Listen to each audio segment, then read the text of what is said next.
So now I had to go after the big one, Google, which is owned by Viacom. Remember Viacom, the one where its logo says "I am" backwards, referring to "I am, I think, therefore I exist." Well, that's a little bit different name, Google. But I did find it, and I did make the connection. It took me a little bit, but not too long, because you have to break the word down. See, there's an extra O in there, so it's Gog L. Now remember, the word L, E-L, goes back to the planet Saturn. That's the god Saturn, L. But what is Gog? Well, I had to start thinking in a different direction, because that's not, aside from the biblical Gog and Magog, which may have the same meaning as what I looked up. This, I had to start thinking in computer terms, and what I found is absolutely pretty amazing. So it makes sense. So let's take a look at what, if we look at, instead of Google, take the one O out, and you've got Gog-L. Okay, and let's take a look and see what that is.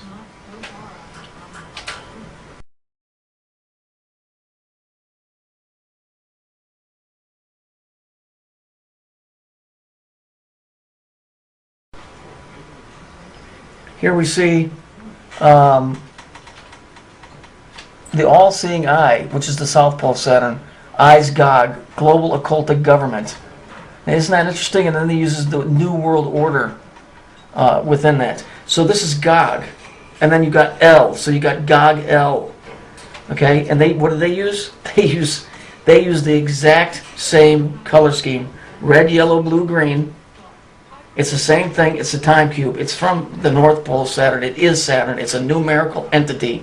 It is like a living mega computer. It is not God. It is not the God, but it is the God of this world.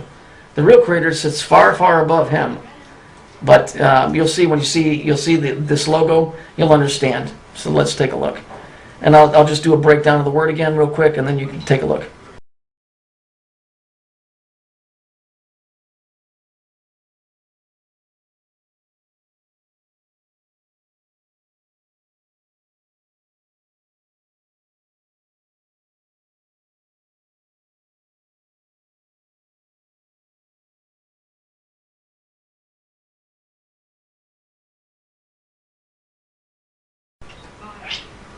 Here we see the Google cube. Interesting. Time cube. Red, yellow, blue, green. Time cube.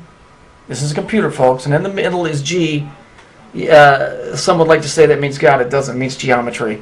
And if you go back into the Matrix, you remember that the guy that made the Matrix was the great architect.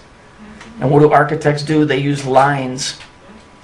They create, they build. And that's why the cube, because it's four sides. It does have a top and a bottom, but it's four sides.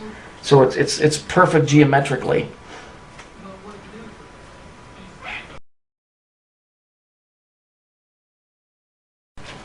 Here again, we see the Google wave. You remember the Viacom? Viacom bought out Google. So you can see there's the same thing from the Viacom logo.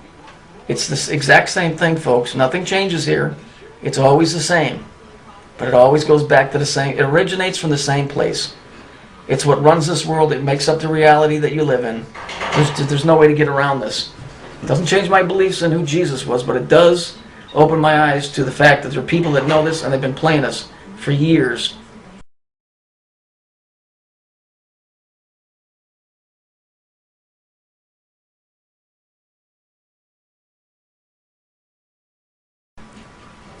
This is an interesting cover of a book. It's called The Voice.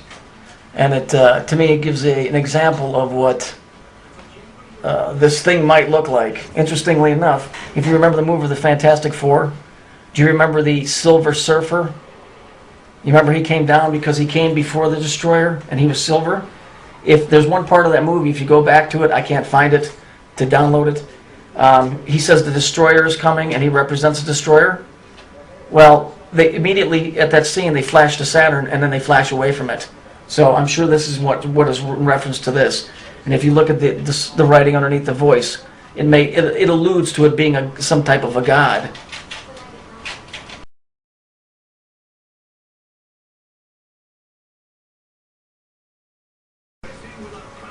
I started laughing when I saw this morning. Here's the YouTube logo that came out today.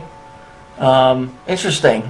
That's not representing the planet Earth. That's representing another planet. And I don't think I need to tell you what planet that is. I'll give you a clue. It ain't Pluto.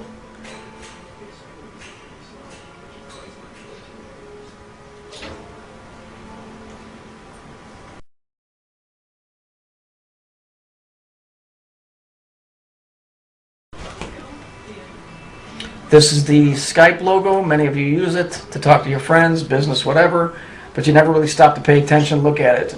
Can you not see? The S inside represents time. It does not represent Saturn. The S represents the serpent, and the serpent is time. Simple as that.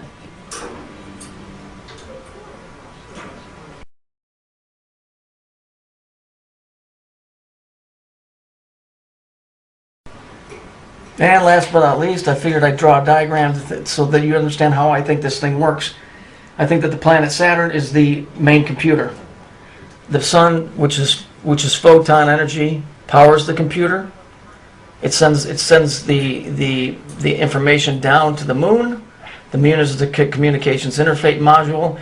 Then it sends it down to the Earth through the visual instrumentation and the simulator that you live in, which is the cube.